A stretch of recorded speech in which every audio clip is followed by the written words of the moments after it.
Saints fans, what's happening? If you haven't already, go ahead and subscribe to our channel. We only need 58 more subs to get to 500. Now, if you're already subbed, I appreciate you. Go spread the word. Go spread the love. YouTube.com/Saints Today. Now, that way you guys can stay up to date on everything going on around the New Orleans Saints.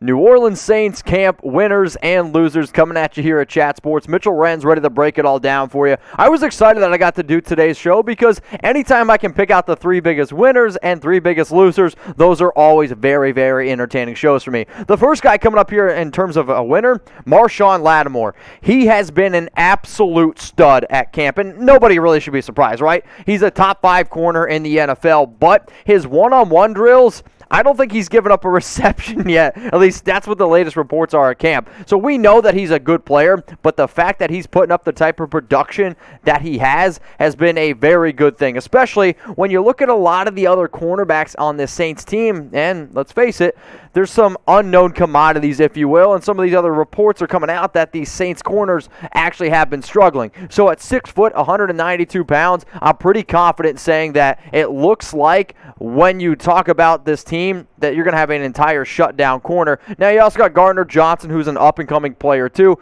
He's not totally a winner, but could definitely be thrown out in the mix. They went out and signed Brian Poole to end up playing in the slot. He didn't quite make my list either, but for New Orleans, you're looking at some of these players out there, and you're just continually trying to build some depth from top to bottom. And, you know, they went out and they drafted Paulson Adebo, Ken Crawley. You might see his name coming up here in a little bit. But with Lattimore being that stud, he has been by far the biggest winner so far here at training camp. All right, the next player coming in here is Andrew Dowell. And when I saw a report that came out on Dowell, I was like, all right, like this could be one of those guys that I'll try to take a look at, try to watch a little bit. Why is he creating so much buzz?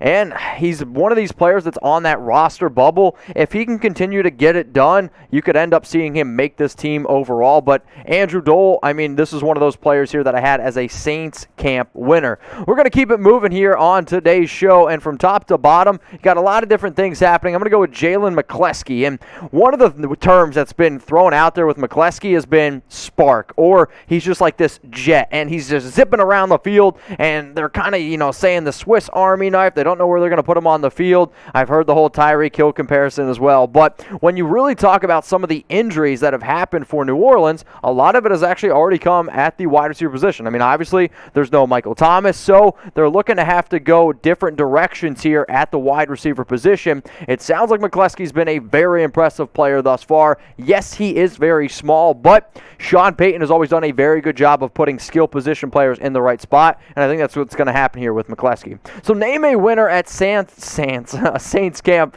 so far. Please go down in the comments and let me know if you're new to Chat Sports. That's what we do here. Not only do we keep you up to date on the latest news and rumors, but we're also breaking stuff down here for you. So go down to the comments, winner so far. All right, a loser, Saints defensive back depth, and I kind of hinted at it earlier. Marshon's been probably the only solid player.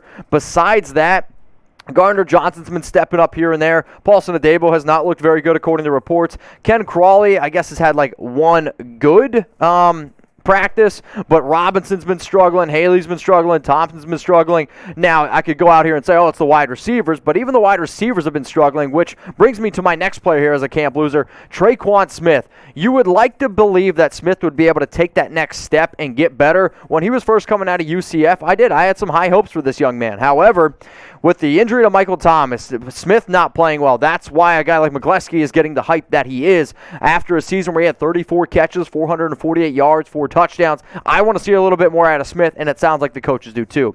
Next person coming in here is Trevor Siemian. Jameis Winston and Taysom Hill have, by all accounts, actually been looking pretty damn good. And also, Ian Book has been looking very good. So the fact that they went out, they drafted Book, where exactly does that put Siemian? I don't know if he ends up making the practice squad. I wouldn't count on him making the 53-man roster either. The fact that he's the 4th quarterback in this rotation makes him a loser here in my book. So if we named a winner, you know I was going to ask you to name a loser. Name a loser from Saints camp so far, and saying it out loud kind of sounds mean, but it is a part of my job, and it's also part of your job as being a Saints fan. So give me a loser from camp so far.